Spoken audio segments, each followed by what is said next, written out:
आर्य समाज से संबंध रखता हूँ और मैं अभी असिस्टेंट कमिश्नर से रिटायर होके लाल सिंह जी के इस आंदोलन का मैं हिस्सा बन चुका हूँ, क्योंकि अभी 6 महीने पहले मैं रिटायर हुआ हूँ और सरकार में रहते हुए हम ऐसा एजुकेशन नहीं कर सकते थे।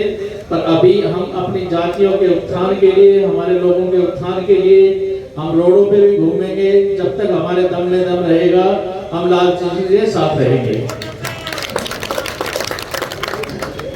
आगे ये डीएनटी समाज जो है, जितना भी डीएनटी समाज है, मैं इसके बारे में बताना चाहता हूं आपको कि 1947 में भारत आजाद हुआ, पर इन लोगों को आजादी नहीं मिली। जो डीएनटी के समाज थे, जो जंगलों में घूम रहे थे, इनको कोई साधन संपन्न नहीं हुए।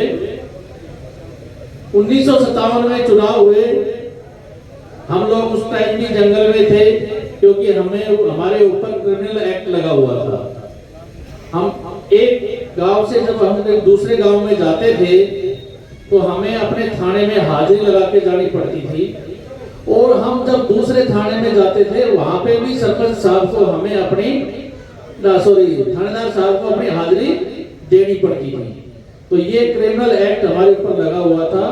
तो हम जंगलों में ही रहते थे, छुप छुपा के रहते थे।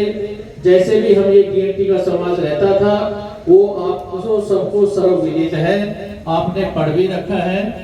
क्योंकि और 1952 में 5 साल 16 दिन बाद ये डीएनटी के समाज संविधान की मुख्य धारा में आए, और उस 31 अगस्त 1952 को हम अपना स्वतंत्रता दिवस, तो 47 में हो चुका था, तो दूसरा स्वतंत्रता दिवस तो हम मना नहीं सकते थे। तो 31 अगस्त 1952 को हमने अपना मुक्ति दिवस मनाया था, जब हमें इस एक्ट से छुटकारा मिला था। पर फिर भी हमारे ऊपर आतंक अपराधी का तो केस आज भी लग रहा है। देखिए, कहीं पे कोई छोटा सा काम हो जाए तो भैया या तो बावरी गिरोह या सासी गिरोह या और इस तरह से गिरोहों का नाम लेके, और हमारे ऊपर आज भी वो बेड़ियां लगी हुई है। तो जो ये आरक्षण का लाभ मिलेगा हमें आने वाले समय में, जब ये लाभ मिल गया तो हमारे घर में भी एक सरकारी नौकर होगा, जो हमारे घर में अगर कोई फौज पुलिस आएगी तो उसको जवाब देने के लिए वो तैयार रहेगा कि हमें भी सरकार में अधिकार है, हमें भी रहने के अधिकार है। और आरक्षण के हिसाब से आपके घर में आने वाले समय में हर घर में एक नौकर जरूर होगा, जिसकी आज बहुत कमी है।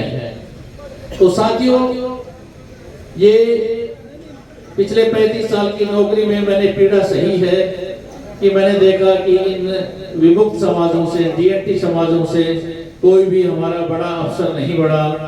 ठीक है, कोई 1-2 प्रमोशन से हमारे जैसे बढ़ गए तो वो आगे बढ़ गए, पर इस जो दर्द हमारे मन में था, उस दर्द को लेकर हम घूमते रहे।